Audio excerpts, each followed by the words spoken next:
Hello guys, আজকে আপনাদের blog ভিডিওতে আমি নিয়ে আসলাম আমাদের দক্ষিণ বিলের মাঠের মধ্যে আছে ধান ক্ষেতের মধ্যে দিয়ে গেছে একটা নালিটা হচ্ছে মোটর থেকে জল দিচ্ছে সব জায়গা।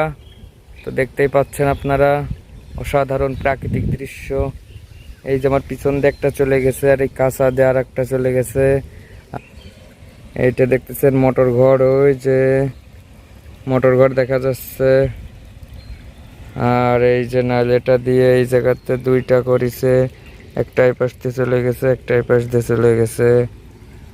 আর তারপরে ভিউটা দেখেন একটু, ভিউটা জাস্ট অসাধারণ অসাধারণ প্রাকৃতিক দৃশ্য। তো ব্লগটা ভালো লাগলে একটা লাইক দেবেন, আমার সাথেই থাকবেন। আমি একটু ছোট ছোট ব্লগ ভিডিও বানাচ্ছি, আমি এখনও পারি না ভালো বানাতে। তো ধন্যবাদ সবাইকে।